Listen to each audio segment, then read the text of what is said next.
Mr. President, and I use that term very loosely. I don't know what little power play you think you're pulling by summoning me here, but let me be crystal clear.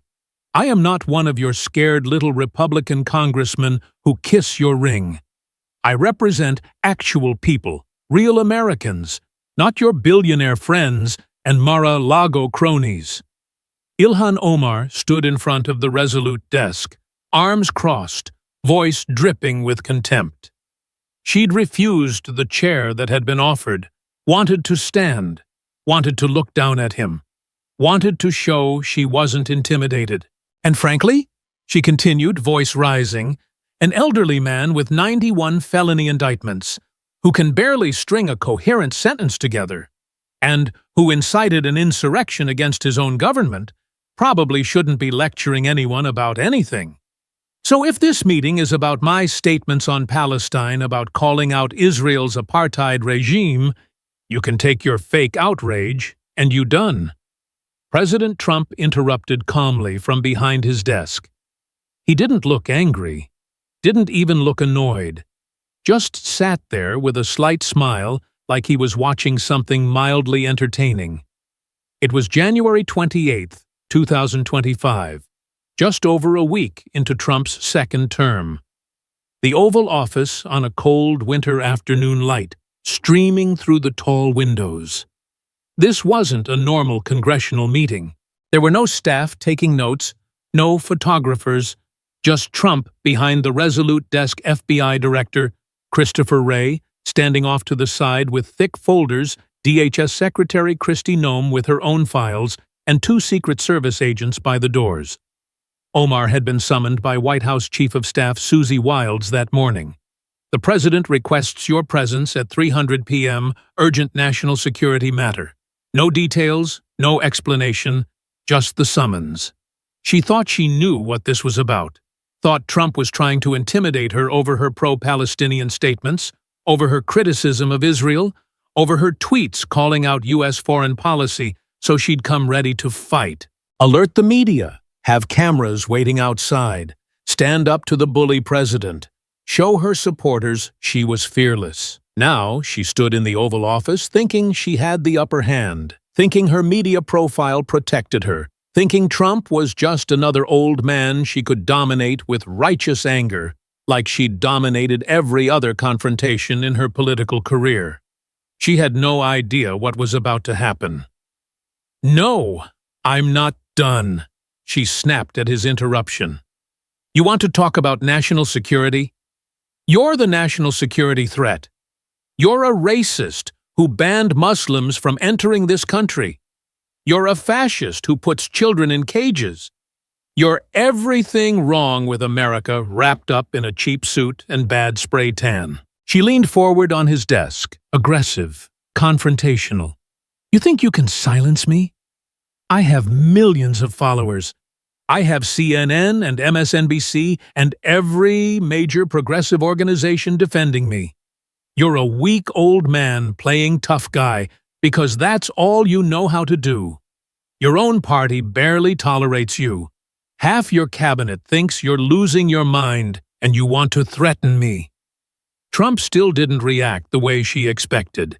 Didn't get angry. Didn't yell back. Just sat there watching her with that same slight smile. "I'm not scared of you," Omar continued, voice shaking with anger. "Now I faced worse than you. I fled a civil war. I came to this country with nothing. I've been targeted by racists my whole life. You're just another bully who thinks his power makes him strong. But you're nothing. You're a pathetic old man who sit down." Trump's voice suddenly cut through her rant. Not loud, not angry, just cold, absolute. The voice of someone who'd run billion-dollar companies and wasn't asking. Omar paused mid-sentence. Something in his tone made her hesitate. I said, "Sit down." Trump repeated his voice, still calm, but carrying an edge of steel underneath. "Because what I'm about to show you is going to change your entire life, and you're going to want to be sitting when you hear it." For the first time, Omar felt a flicker of uncertainty. This wasn't playing out like she'd expected. Trump should have been yelling back at her by now, should have been getting defensive, but he looked completely relaxed, almost amused. Slowly, she lowered herself into the chair facing his desk, the confidence starting to waver just slightly. Trump leaned forward, his expression changing. The slight smile disappeared. What replaced it was something colder, more serious. "You think you're here because of your Palestine statements?" he said quietly. "You think I give a damn about your tweets? I don't care what you say about Israel. I don't care about your rallies. I don't care about your interviews with CNN. You're here because for the past 6 months, the FBI has been investigating you for terrorism financing and immigration fraud." He pushed a thick folder across the desk toward her. "And this morning, I declassified all of it." Omar felt her blood run cold. She looked at the folder like it was a snake. Trump continued his voice.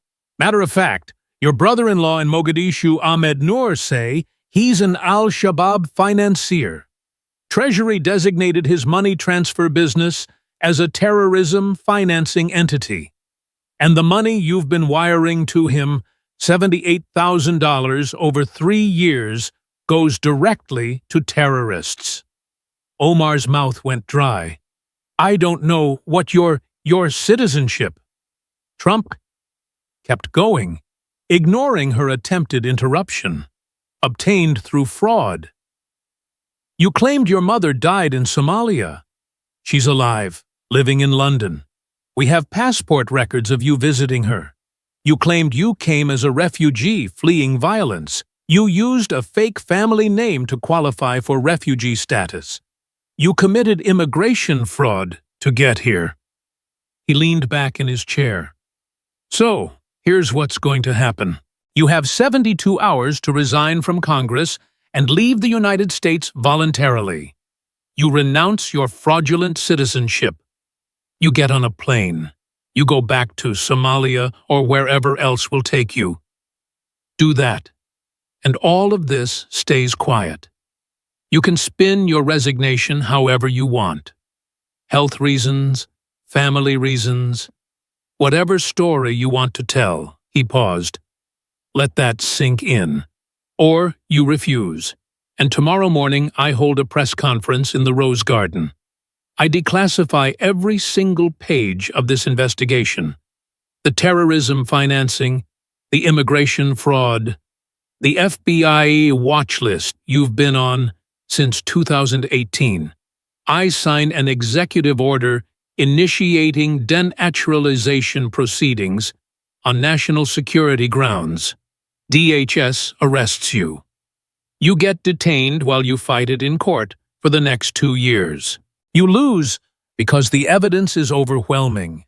Your citizenship gets stripped and then deports you to Somalia publicly with every camera in the world watching." Trump's voice got quieter. "Easy way or hard way, your choice. You've got 72 hours. Omar sat frozen. This couldn't be real. This had to be a bluff, some kind of intimidation tactic. "You can't do this. This is unconstitutional. You can't just strip a member of Congress." "Director Wray," Trump said, not taking his eyes off Omar. "Show her what we have, so she understands this isn't a bluff." FBI Director Christopher Wray stepped forward, opening one of his folders. His expression was completely neutral, professional. This was just evidence to him. And as Wray began laying out 6 months of investigation, Omar realized with growing horror that this wasn't a bluff at all. This was real, and her entire life was about to be destroyed. To understand how we got here, how the woman who'd been summoned expecting to bully the president ended up facing deportation, you have to go back 4 hours earlier. When Omar was still confident this was just another performance opportunity. 4 hours earlier, Ilhan Omar sat in her congressional office reviewing talking points with her communications team. The White House call had come at 10 that morning. Chief of Staff Susie Wilds. Formal and brief. The President requests Representative Omar's presence at the Oval Office at 3:00 p.m. today. Urgent national security matter. Please confirm attendance. No details beyond that. No indication of subject matter. Just the summons. Omar's communications director, a young progressive activist named Maya Hernandez, looked concerned. National security matter is vague. Could be anything. Should we try to get more information before you go? Omar waved dismissively. It's obvious what this is about. I've been all over cable news calling out Israel's genocide in Gaza, calling for cutting military aid. Trump's donors are furious. This is him trying to intimidate me, trying to make me back down. Her chief of staff wasn't so sure. The phrasing is unusual, though. Usually, when they want to complain about policy statements, they just have a staffer call. The president personally requesting your presence is different. Because he thinks he can bully me in person, Omar said with confidence. He thinks if he gets me in the Oval Office, I'll be scared, that I'll moderate my positions. He has no idea who he's dealing with. She felt supremely confident. She'd become one of the most recognizable members of Congress, part of the squad with AOC Rashida Tlaib Ayanna Pressley, nearly 4 million Twitter followers, constant appearances on MSNBC and CNN. She'd made a career out of being the bold progressive who stood up to power, who wasn't afraid of anyone. Trump had attacked her repeatedly during his first term, tweeted that she should go back to Somalia, called her an anti-Semite. Conservative media had obsessed over her for years, and every single attack had made her more famous, more powerful, more beloved by her base.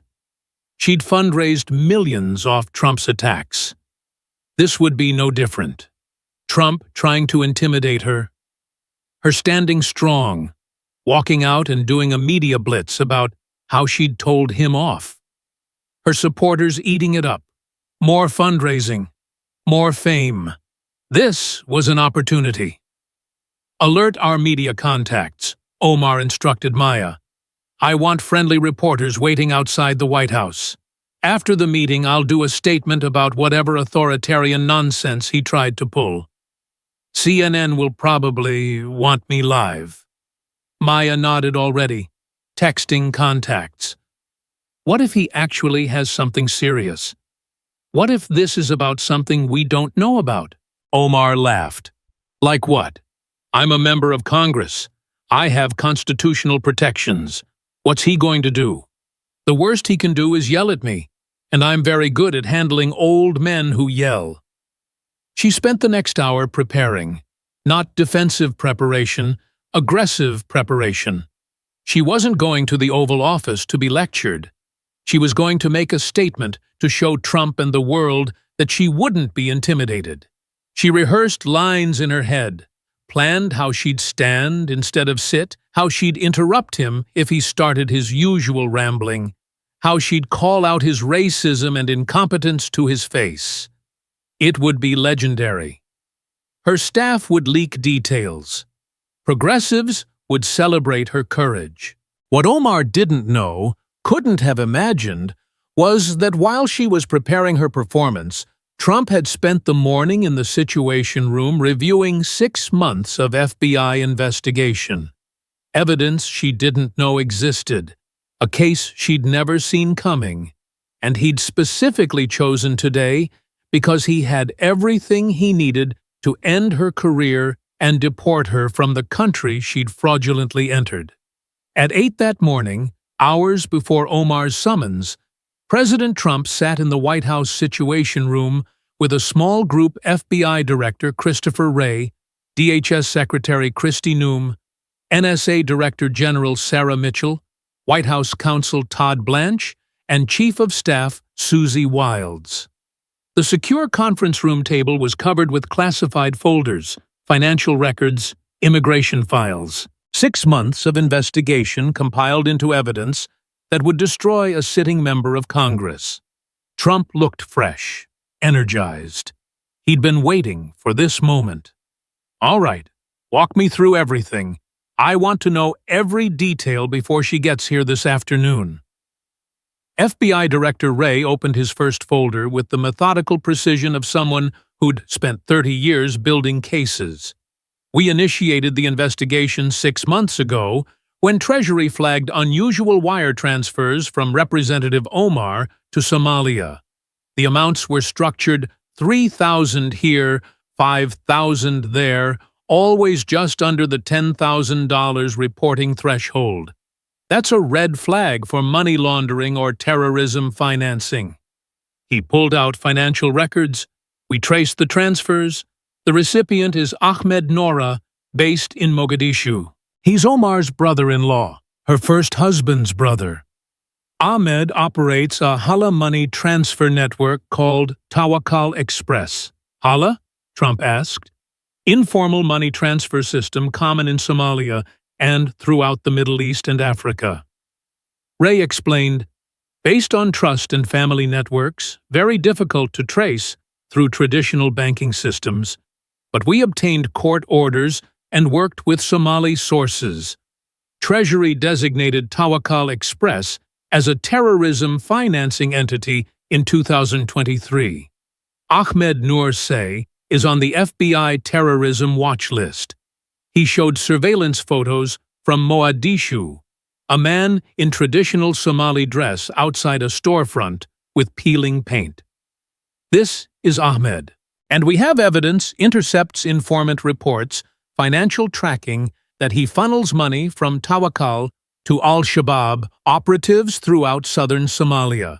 Trump studied the photos, and Omar is sending him money, $78,000 over the past 3 years, Wray confirmed. 17 separate wire transfers, all structured to avoid reporting. We've traced at least $34,000 of that money directly to individuals on terrorism watch lists. Bank accounts belonging to known al-Shabaab commanders and facilitators. He laid out a flowchart showing the money movement. Omar wires money to Ahmed. Ahmed moves it through Tawakkal. It disperses to multiple individuals. Some of those individuals are designated terrorists. It's not direct. She could claim she didn't know what Ahmed was doing with the money, but the pattern is undeniable. And she's smart enough to know exactly what her brother-in-law does. DHS Secretary Kristi Noem presented the next section, her voice tight with controlled anger. The terrorism financing is serious, but the immigration fraud is what gives us the legal basis for denaturalization. Her entire presence in the United States is based on lies. She opened immigration files dating back decades. Representative Omar's official biography says she came to the United States in 1992 as a refugee fleeing the Somali Civil War. Says her mother died in Somalia when she was young. Says her father brought her and her siblings to America to escape the violence. All of that is used to maintain her image as a refugee success story. It's also almost entirely false. Noem pulled out documentation. Her mother didn't die in Somalia. Her name is Fedumo Aden.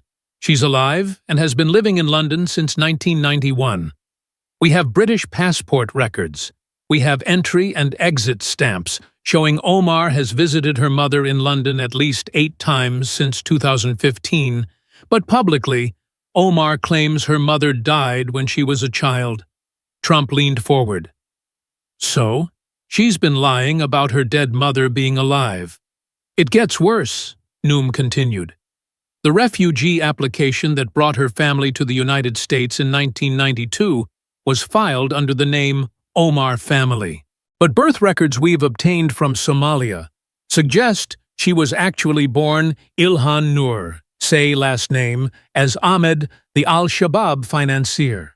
We believe she used a different family name, Omar, instead of Noor Say, to qualify for refugee status under family reunification provisions. She showed the documents. If she was actually Ilhan Omar, she wouldn't have qualified under the Omar family application. So she assumed a different identity. That's immigration fraud. Fraud that allowed her to enter the country and eventually become a citizen. Can we prove that? White House counsel Todd Blanche asked, "Birth records from Somalia during a civil war aren't exactly reliable." "We have multiple sources," Noam said. "Birth certificate filed in 1982 listing her as Ilhan Omar. School records from Kenya, refugee camp using that name. Testimony from individuals who knew the family. And here's the smoking gun. Her marriage records." She pulled out more documents. Omar married Ahmed Hersi in Islamic ceremony in 2002. They had 2 children.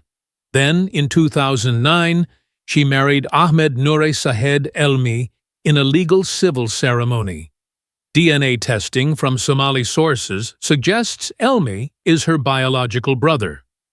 She married her brother likely to help him obtain immigration status. Then she divorced Elmi in 2017 and legally married Hersi in 2018. Trump looked disgusted. She married her brother. We can't prove that definitively without DNA testing here, which she'd refuse. No admitted. But the evidence is strong. Same family name, same tribal affiliation, sources saying they're siblings. The timing of the marriage aligned perfectly with him needing immigration status. Then she divorced him once he had his papers. It's a classic immigration fraud scheme. NSA Director Mitchell added another layer. We've also been monitoring her communications under visa warrant. She's in regular contact with Somali government officials, Muslim Brotherhood-linked individuals. Some of these contacts are concerning from a counterintelligence perspective. She showed intercepts. We have calls where she discusses U.S. policy towards Somalia with Somali government ministers, where she appears to be coordinating positions, where she refers to Somalia as we and America as they. Nothing explicitly illegal, but the pattern suggests her primary loyalty is to Somalia and Islamic political movements, not to the United States. Trump absorbed it all. 6 months of investigation, terrorism financing, immigration fraud, fraudulent marriages, foreign communications suggesting split loyalty. It was overwhelming. White House counsel Blanche outlined the legal strategy. We have 3 potential paths. 1, criminal prosecution for terrorism financing and immigration fraud. But that takes years, requires convincing a D.C. jury, and she'd be free while fighting it. To push for congressional expulsion requires 2/3 vote in the House. Unlikely to get that many Democrats to vote for it, even with this evidence. 3, denaturalization. Explain that. Trump said, if citizenship was obtained through fraud or material misrepresentation, it can be revoked. Blanche explained. Immigration and Nationality Act, Section 340. We file a civil denaturalization complaint in federal court. Present evidence that she lied on her applications about her name, her family, her background. If the judge agrees the fraud was material to obtaining citizenship, it can be stripped. How long does that take? Could take 2 years if she fights every step, Blanche admitted. But here's the play: we offer her a choice. Resign from Congress and leave the country voluntarily within 72 hours. She can tell whatever story she wants. Health reasons, family reasons, going back to help Somalia. We don't press charges. Don't pursue denaturalization. It all stays quiet. And if she refuses, then we go nuclear. Press conference announcing the investigation. Declassify enough to show the public she's a terrorism financier and immigration fraud. File denaturalization proceedings. She'll fight it, but she'll lose. The evidence is too strong, and while she's fighting, she's toxic. No Democrat will defend her. She loses in court. Citizenship gets stripped. She becomes a deportable alien. ICE takes custody and deports her to Somalia. Trump smiled slowly. I like it. She gets to choose, but either way, she's gone. WS added the political calculation. If she leaves quietly, we avoid a media circus. No accusations of targeting Muslims or immigrants. She just fades away. If she fights, it becomes a huge story. But we have the evidence to back it up. Either way, works. Trump made his decision. Set up the meeting for 3:00 p.m. Don't tell her what it's about. Let her walk in, thinking she's going to lecture me about Palestine or whatever. Let her get comfortable. Then I'm going to give her the choice, and I want to see her face when she realizes she's finished. At 2:30, Omar's motorcade arrived at the White House. She'd alerted friendly media that she was meeting with the president. CNN had a reporter stationed outside. MSNBC was on alert for a possible live interview afterward. Omar walked through security with her head high, ready for confrontation, ready to stand up to the bully. She'd spent the car ride rehearsing her lines, how she'd call out his racism, his incompetence, his authoritarian impulses. She was escorted through the West Wing, down the hallway to the Oval Office. The door opened, and that's when everything went wrong. The room wasn't set up for a normal meeting. No staff taking notes, no photographers, just Trump behind his desk, looking relaxed. FBI Director Wray standing with folders. DHS Secretary Noom with files. Secret Service at the doors. Something was off, but Omar was committed to her plan. She refused the offered chair, stood in front of the desk, and launched into her prepared attack. Mr. President, and I use that term very loosely, I don't know what little power play you think you're pulling. She went off every insult she'd prepared, every attack she'd rehearsed, called him elderly, senile, racist, fascist, brought up his indictments, his mental decline, his authoritarian impulses, everything she'd been saying on Twitter, but now to his face. Trump just sat there, let her vent, didn't interrupt. Slight smile like he was enjoying the show.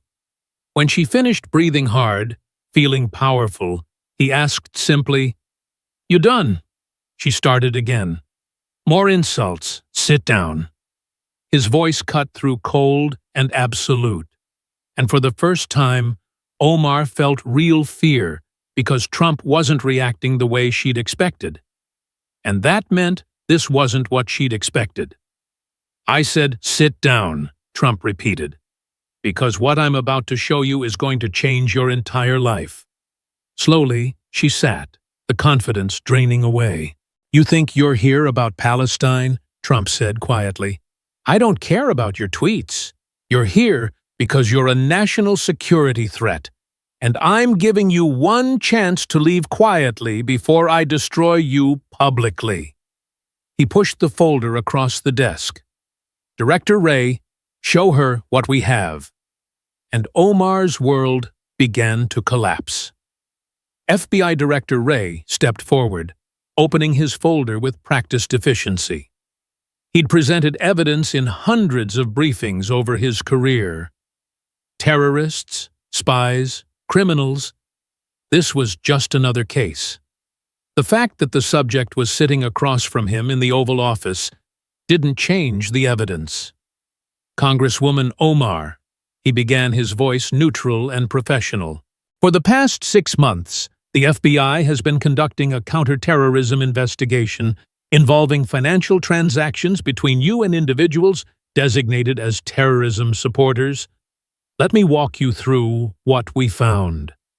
He pulled out financial records, laid them on the desk where she could see, bank statements with highlighted transactions, wire transfer confirmations, each one carefully documented.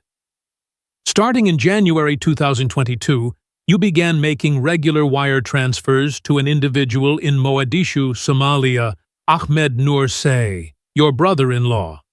The transfers were structured always under $10,000 to avoid currency transaction reporting requirements, $3,000 here, $5,000 there, $4,000. Over 3 years, 17 separate transfers totaling $78,000. Omar tried to speak, but Ray continued smoothly. Now, sending money to family overseas isn't illegal. Many immigrants do it, but we investigated where the money was going. Ahmed Noor Say operates a business called Tawakkal Express. It's a Hala money transfer network. He showed her surveillance photos, a storefront in Mogadishu. People lined up outside. Tawakkal presents itself as a legitimate money transfer service for the Somali diaspora. But in November 2023, the U.S. Treasury Department's Office of Foreign Assets Control designated Tawakkal Express as a terrorism financing entity because we'd gathered evidence that it was being used to funnel money to Al-Shabaab. Omar's face had gone pale. I didn't know Ahmed Noor Say is on the FBI's terrorism watch list, Ray said, showing the classified designation. We have intercepts of his communications with known Al-Shabaab commanders. We have informant testimony about his role in the organization's financial network. We have surveillance showing him meeting with designated terrorists. He laid out the money trail. We traced your transfers through Tawakkal's accounts. The $78,000 you sent didn't stay with Ahmed. It moved. We tracked at least $34,000 going to bank accounts belonging to individuals on terrorism watch lists, Al-Shabaab facilitators, weapons purchasers, people actively engaged in terrorism against the Somali government and African Union forces. He pulled out photos of some of these individuals. Men in tactical gear, men with weapons. These are some of the people who received money that originated from your wire transfers. This man, Abdullahi Hassan, is a known Al-Shabaab commander in Lower Shabelle region. He received $8,000 that we traced back through the network to your transfer from March 2023. This man, Mohammed Abdi, is an explosives expert. He received $6,000 that came from your August 2023 transfer. Omar looked like she might be sick. I was sending money to family. I had no idea what Ahmed was doing with it. You're a member of the House Foreign Affairs Committee, Ray said flatly. You receive regular classified briefings on Al-Shabaab and terrorism financing networks in East Africa. You've been briefed specifically on Hala networks being used for terrorism financing. You knew or should have known exactly what you were doing. He showed more evidence. We also have phone records. You spoke with Ahmed 17 times over the same 3-year period, always just before or just after a wire transfer. On 4 of those calls, you discussed the political situation in Somalia, security conditions, information that could be useful to Al-Shabaab in planning operations. I was just asking about family, Omar protested weakly. On a call from March 2023, you told Ahmed that U.S. military support for African Union forces was being reduced. That information was classified at the time. You learned it in a Foreign Affairs Committee briefing 2 days earlier. You passed it to someone on a terrorism watch list. Ray closed that section of his folder. The legal standard for material support to terrorism is providing any support, including financial, to designated terrorists, regardless of whether you specifically intend to support terrorism. You sent $78,000 that ended up in terrorists' hands. That's a federal crime, carrying up to 20 years in prison. DHS Secretary Kristi Noem stepped forward next. She was a former governor, not a career law enforcement official, but she'd spent months reviewing immigration files, and her anger at what she'd found was barely contained. "Congresswoman," she began, her voice tight, "your entire presence in the United States is based on fraud. Your refugee application, your asylum claims, your citizenship application, all of it built on lies." She opened the immigration files, documents yellowed with age, applications from the 1990s. Your official biography says you came to the United States in 1992 as a refugee fleeing the Somali Civil War. You were 8 years old. You say your mother died in Somalia when she was young. You say your father brought you and your siblings to America to escape the violence. You've told this story hundreds of times. It's your origin story. The refugee who became a congresswoman. Noam pulled out a document. This is a British passport record for Fadumo Aden issued in 1991. Your mother, who according to you died in Somalia in the 1980s. Omar's eyes went wide. That's not... Your mother is alive, Congresswoman. She's been living in London since 1991. We have 32 years of records, passport renewals, utility bills, National Health Service records, and we have records of you visiting her. Noam showed entry and exit records. You visited London in 2015, 2016, 2017, 2019, 2021, 2022, 2023, and 2024. 8 visits, each time surveillance cameras at Heathrow captured you, and phone location data shows you spending time at your mother's residence in East London. She laid out photos, airport security camera images showing Omar, phone location data plotted on maps of London. You've been visiting your supposedly dead mother for years, while publicly claiming she died when you were a child. That's fraud. Lying about a deceased parent in your refugee narrative. I never said she died. Omar tried. I said I grew up without her. Noam cut her off by pulling up quotes. Interview with CNN 2019. I lost my mother when I was very young in Somalia. Interview with Time magazine 2020. My mother died during the Civil War. Speech at Refugee Advocacy Event 2021. As someone who lost her mother to the violence in Somalia, you've said it repeatedly, and it's a lie. She moved to the next issue, but that's just one lie. The bigger fraud is your name. Your refugee application was filed under the Omar family, but you weren't born in Omar. You were born Ilhan Noor. She showed birth records. This is a birth certificate from Somalia, 1982. Ilhan Noor Say, daughter of Noor Sahed Ibrahim, not an Omar. You used a different family name to qualify for refugee status under family reunification provisions. That's identity fraud. Birth records from Somalia during a civil war are unreliable.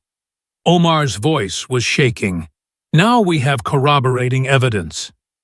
Noam said, school records from Dab refugee camp in Kenya listing you as Ilhan Nora. Testimony from individuals who knew your family in Somalia, identifying you by that name, and most damning, your marriage records. She pulled out marriage certificates. In 2002, you married Ahmed Hersi in Islamic ceremony, had 2 children with him. Then, in 2009, she married Ahmed Noure Sahed Elmi in a legal civil ceremony in Minnesota. Same last name as your birth name. We have evidence suggesting Elmi is her biological brother. You married your brother to commit immigration fraud, helping him obtain legal status. That's a lie, Omar said, but her voice lacked conviction. Then take a DNA test, Noam challenged. Right now, we'll compare your DNA to Ahmed Elm's. If you're not related, this theory is destroyed. If you are siblings, you committed marriage fraud. Omar said nothing. You divorced Elma in 2017. Noam continued. Right after he obtained citizenship, then you legally married Hersey in 2018. Classic immigration fraud pattern. Marry a family member to get them papers. Divorce them once they have status. Go back to your real spouse. She stacked all the documents. Fake identity on refugee application. Lying about your mother being dead. Fraudulent marriage to your brother.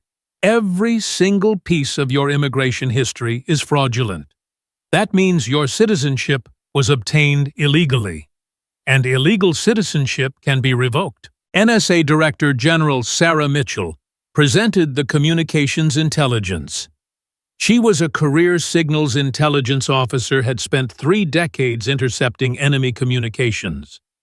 Presenting intercepts of an American congresswoman felt surreal, but the evidence was the evidence. We've been monitoring your communications under FISA warrant since June 2025, Mitchell said, without preamble. The warrant was approved based on probable cause that you were engaged in activities threatening national security.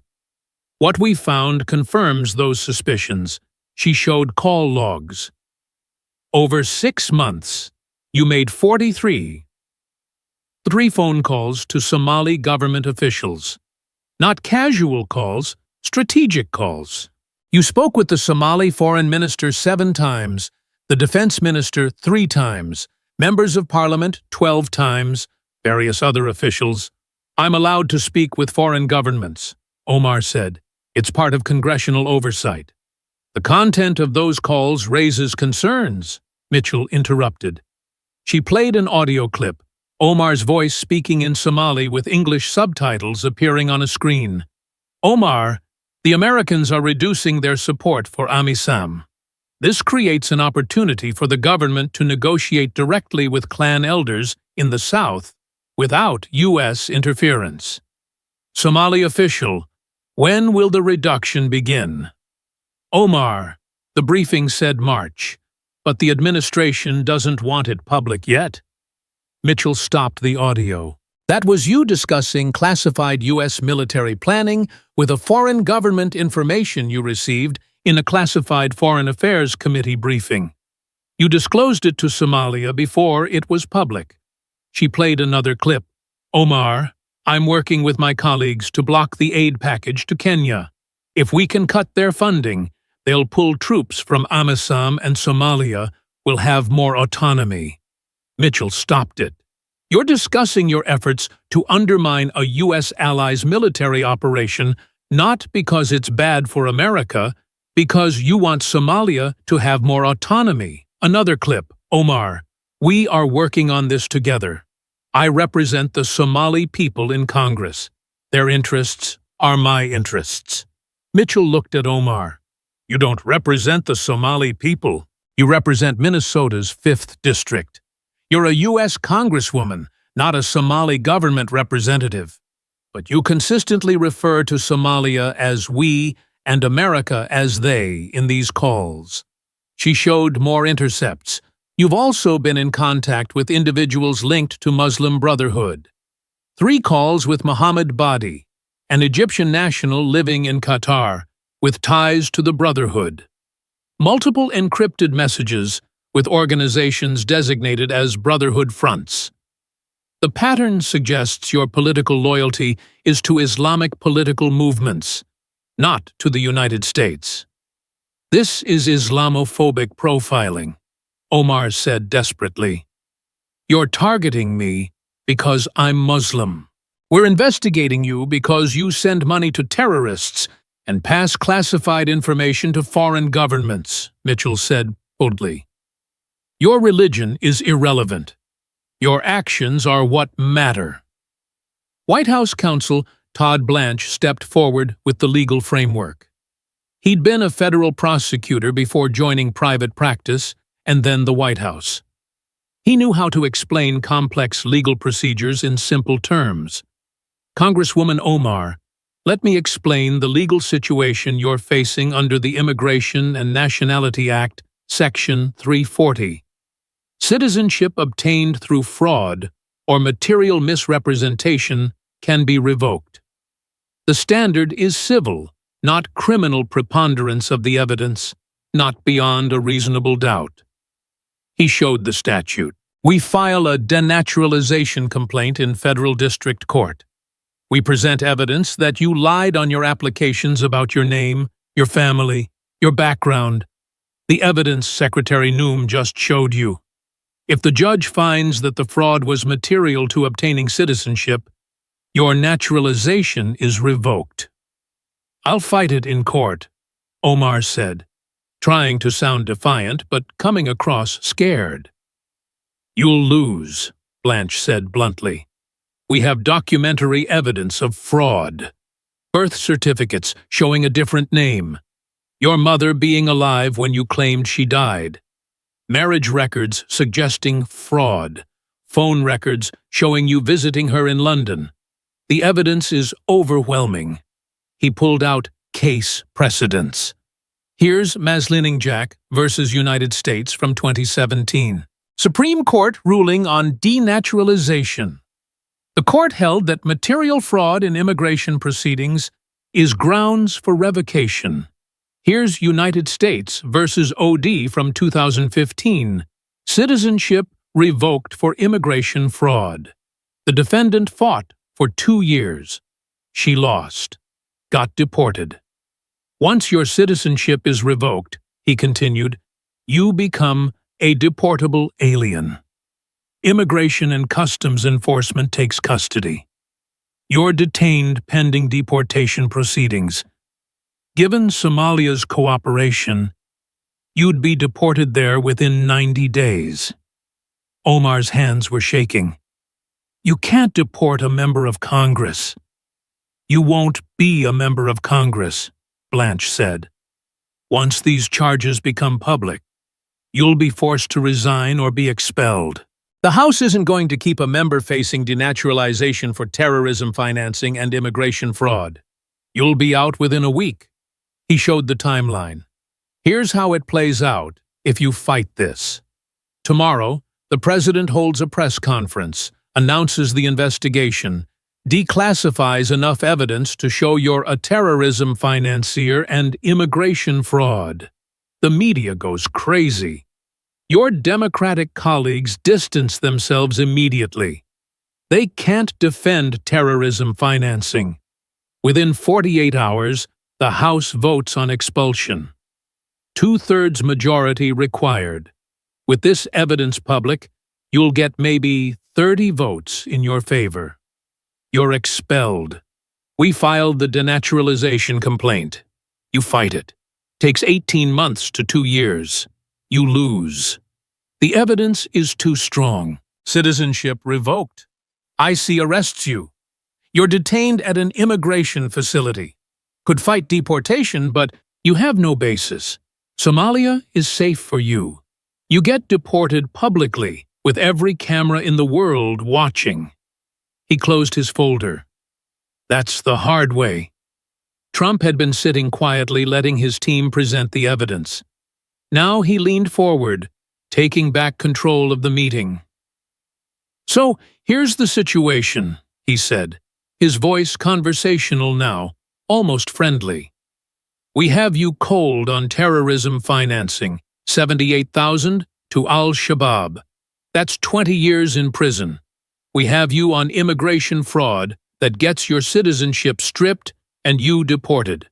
We have you on disclosing classified information. That's more prison time. He spread his hands. You fought back pretty hard when you came in here. Called me senile, said I can't string sentences together. Said I'm weak and pathetic. That was a bad call on your part, because now I'm not inclined to be generous. Omar sat frozen. All the earlier arrogance completely gone. But I'm a deal maker, Trump continued, and I'm going to offer you a deal anyway. Not because I like you, because I don't want to spend the next 2 years dealing with this circus. So here's the offer. One time, take it or leave it. He counted on his fingers. You resign from Congress today, effective immediately. You hold a press conference tomorrow. You say you're resigning for health reasons or family reasons or to spend more time helping Somalia. Whatever story you want, you renounce your U.S. citizenship. You leave the country within 72 hours. You go to Somalia or London to stay with your alive mother or wherever else will take you. You never come back. Do that, and we don't prosecute. We don't pursue denaturalization. We don't hold a press conference exposing everything. It all stays quiet. You get to control your narrative. You fade away. Maybe you end up in Somali politics where you clearly want to be anyway. He leaned back. Or you tell me to go to hell. You walk out of here thinking you can fight this. And tomorrow morning at 10 a.m., I stand in the Rose Garden with Director Ray, Secretary Noam, and all of this evidence. We make it all public, every piece of it. The terrorism financing, the immigration fraud, your mother being alive, the brother marriage, all of it. The media goes insane. Your colleagues abandon you. You're expelled from Congress within a week. We file denaturalization. You fight it from a detention facility for 2 years. You lose. You get deported anyway. But instead of leaving quietly, you leave in handcuffs on a deportation flight with cameras rolling.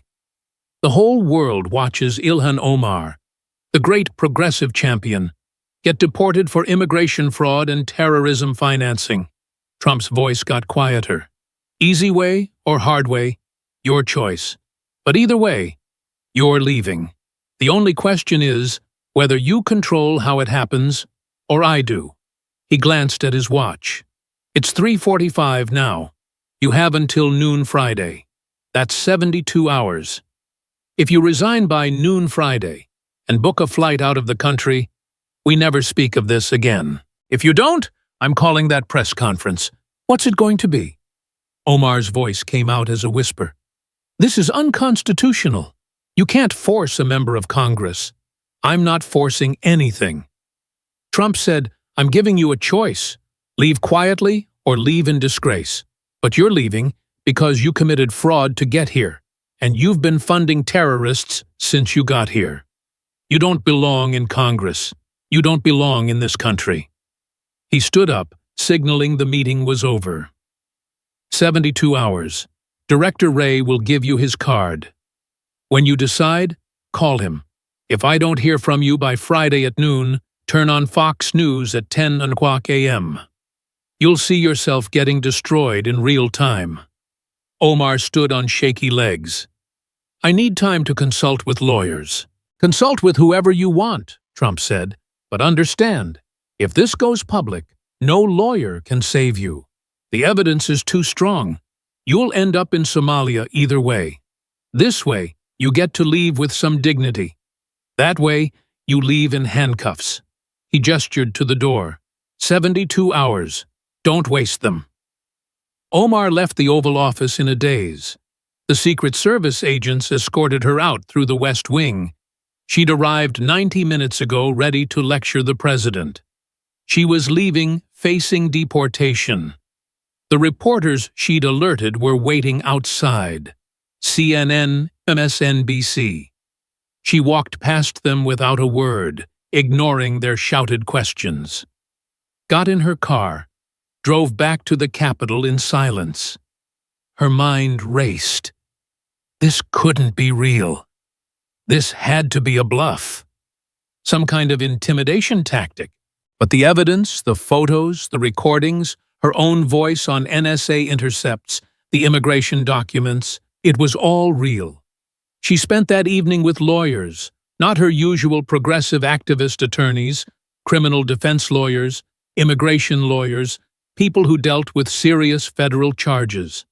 They reviewed what she told them about the evidence, and every single one gave her the same advice. Take the deal. If even half of what they showed you is real, one lawyer said, You can't fight this. Terrorism financing is a strict liability crime. Doesn't matter if you intended to support terrorism. You sent money to someone on the watch list. It went to terrorists. You're guilty. That's 20 years. The immigration fraud. Another lawyer added, that's grounds for denaturalization. If you lied on your applications, used a fake name, your citizenship can be revoked. We could fight it, but with the evidence you described, we'd lose. And you can't stay in Congress through this. A third lawyer said, the moment it becomes public, the pressure for expulsion will be overwhelming. Democrats won't defend you. They can't. Terrorism, financing, immigration fraud. You'd be toxic. But Omar couldn't accept it. Couldn't accept that Trump had beaten her. That she'd walked into the Oval Office thinking she had power, and walked out facing deportation. She spent Wednesday in denial, didn't resign, didn't call Ray, told herself this would blow over, that Trump was bluffing, that he wouldn't actually go public with this. Thursday, she started to panic, called more lawyers, all gave the same advice. Take the deal. Leave quietly. Fighting would only make it worse. Thursday night, she drafted a resignation letter, stared at it for hours, couldn't bring herself to sign it. Friday morning at 9:00 a.m., her phone rang. FBI Director Ray, Congresswoman, it's 9:00 a.m., you have 3 hours. The President is prepared to hold the press conference at noon if he doesn't hear from me that you've resigned. I need your answer. I need more time, Omar said. You've had 72 hours. What's your decision? Silence on the line.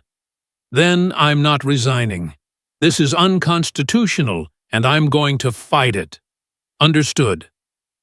Ray said, the press conference will begin at noon. I'd advise you not to make any statements until you see what evidence we're releasing. It'll be worse than you think. He hung up. At 11:45 a.m., the White House announced an urgent presidential press conference in the Rose Garden at noon. Topic: National security matter involving member of Congress. The media went insane with speculation. Which member? What did they do? By noon, every network had cut to live coverage. Trump walked out to the Rose Garden podium at 12:02 p.m. Behind him, FBI Director Ray, DHS Secretary Noom, Attorney General Pam Bondi, National Security Advisor Mike Waltz. The presence of that group told experienced Washington reporters this was serious. Trump began without preamble. I'm here to announce that the FBI has concluded a 6-month counterterrorism investigation into Representative Ilhan Omar of Minnesota. The investigation found that Representative Omar sent $78,000 to individuals designated as terrorism supporters. That money was used to fund al-Shabaab terrorist activities in Somalia. The press corps erupted, shouted questions. Trump ignored them. The investigation also found that Representative Omar obtained her U.S. citizenship through fraud. She lied about her identity, lied about her family, and engaged in marriage fraud to help a relative obtain immigration status. Based on this evidence, the Department of Homeland Security is initiating denaturalization proceedings. More chaos in the press section. Director Ray will now present some of the evidence we've declassified for this briefing. Ray stepped to the podium with a binder, began laying out the case, the wire transfers to Ahmadiyat Noor Sai, the designation of Tawakal Express as a terrorism financing entity, the money trail to al-Shabaab, photos of terrorists who received the money. Then Noom presented the immigration fraud, the birth certificate showing a different name, passport records showing her mother was alive, marriage records suggesting fraud. They showed just enough to make the case publicly without revealing classified sources and methods, but it was devastating. Networks split screens the Rose Garden press conference on one side, Omar's congressional office on the other, where reporters were massing. Omar's office released a statement. "This is a politically motivated attack on a Muslim woman who dares to speak truth to power. President Trump is using law enforcement to target his political opponents. This is fascism, but the evidence was too strong. Even progressive media couldn't fully defend it. Yes, Trump had political motivations, but the bank records were real. The terrorism watch list designations were real. The immigration documents were real." Within hours, Democratic leadership issued careful statements. Speaker Haki Jeff. "These are serious allegations that must be fully investigated. If true, they would represent conduct unbecoming of a member of Congress." By Friday evening, calls for her resignation were coming from Democrats, not the squad. They stayed silent. But moderate Democrats from swing districts couldn't afford to defend terrorism financing. Saturday morning, the House Ethics Committee announced an emergency investigation. By Saturday afternoon, articles of expulsion had been drafted. Sunday, Omar appeared on MSNBC, insisted she was innocent, that the evidence was manufactured, that this was political persecution. But she looked scared, defensive, not at all like the confident firebrand who'd walked into the Oval Office 3 days earlier. Monday, the denaturalization complaint was filed in federal court in D.C., United States versus Ilhan Omar. The complaint laid out the fraud in detail, included exhibits the birth certificate, the marriage records, the immigration applications with lies. Omar's lawyers filed an emergency motion to dismiss, argued the proceedings were politically motivated. The judge and Obama appointee denied the motion. Political motivation doesn't invalidate proceedings if the evidence of fraud is legitimate. We'll evaluate the evidence on its merits. Tuesday, the House voted on expulsion. The final count, 289 to 143. 86 Democrats joined all Republicans. Ilhan Omar was expelled from Congress. She became only the 6th member expelled in U.S. history, the first for immigration fraud and terrorism financing. Wednesday, ICE filed a detainer. Once her citizenship was revoked, she'd be taken into custody pending deportation. Omar fought the denaturalization for 18 months. Her lawyers tried every argument: political persecution, unreliable foreign documents, technical defects in the proceedings. None of it worked. The evidence was too strong. The judge found by preponderance of the evidence that she'd lied on her immigration applications, used a false name, lied about her mother, committed marriage fraud. In August 2026, the judge issued his ruling citizenship revoked. The next day, ICE arrested her at her home in Minneapolis. She was detained at an immigration facility pending deportation. She filed appeals. They were denied. Somalia confirmed they'd accept her as a deport. In November 2026, Ilhan Omar was placed on a deportation flight to Mogadishu. The scene was captured by cameras, her in handcuffs, being escorted onto the plane by ICE officers, looking nothing like the confident congresswoman who'd insulted the president less than 2 years earlier. The flight took off, and America's most prominent progressive congresswoman was gone. Ilhan Omar arrived in Mogadishu in November 2026. The country she'd claimed to flee as a refugee. The country she'd sent money to while living in America. The country she'd referred to as we in intercepted calls. Somalia didn't want her. The government made clear she wasn't welcome in politics, wasn't welcome in public life, was an embarrassment. The woman who'd been deported from America for fraud and terrorism financing. She tried to rebuild, started a small NGO, tried to leverage her name recognition. But without American citizenship, Without her congressional platform, without the media that had loved her, she was irrelevant. Her mother in London refused to see her, told reporters she was ashamed of what her daughter had done. Her children stayed in America with her ex-husband, Ahmed Hirsi, who divorced her and got in custody when the fraud came to light. They changed their last name, wanted nothing to do with her. 2 years after her deportation, a Reuters reporter found her living in a small apartment in Mogadishu, working as an interpreter.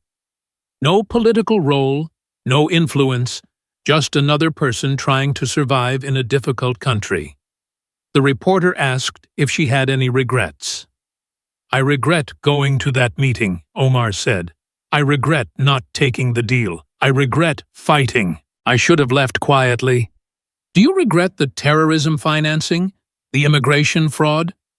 She didn't answer that question. Back in America, her deportation became a political lesson, a warning. You can immigrate to America. You can become a citizen. You can even get elected to Congress. But you can't commit fraud to get here. You can't fund terrorists. You can't maintain loyalty to foreign governments. Eventually, the evidence catches up with you. Trump spoke about it at a rally in Ohio in 2027. I gave her a choice. Easy way or hard way. Leave quietly with some dignity or get exposed and deported publicly. She chose the hard way. Bad choice. Very bad choice. She thought she could insult me. Thought she could threaten me. Thought her media friends would protect her. They didn't because we had evidence. Real evidence. And evidence doesn't care about your feelings or your Twitter followers. The crowd roared. She's in Somalia now. Probably wishes she'd taken my deal. But she thought she was tough. Thought she could fight the President of the United States. Found out differently. Some people learn the hard way. The Ilhan Omar case became precedent. Immigration enforcement was strengthened. Denaturalization proceedings were streamlined for fraud cases. Members of Congress faced enhanced vetting for foreign contacts. And every progressive who defended her, who'd called it political persecution, who'd insisted the evidence was manufactured, had to reckon with the fact that it had all been true. The terrorism financing, the immigration fraud, all of it. She'd committed crimes. She'd been caught. She'd been deported. Not because she was Muslim, not because she was progressive, because she'd broken the law. Years later, her story was taught in law schools, immigration law classes about denaturalization, national security classes about terrorism financing, political science classes about congressional ethics. The woman who'd stood in the Oval Office insulting the president, thinking she was untouchable, had learned the hardest possible lesson. Nobody is above the law. Not even a member of Congress. Trump had given her 72 hours to leave quietly. She'd refused, so he'd destroyed her publicly and deported her anyway. She'd thought she had power. She'd been wrong. The evidence had power. The law had power. The president had power. And Ilhan Omar spent the rest of her life in Mogadishu, regretting the day she'd walked into that Oval Office thinking she could bully Donald Trump. He'd smiled, let her rant, then showed her the evidence that ended her career, stripped her citizenship, and sent her back to Somalia. Easy way or hard way?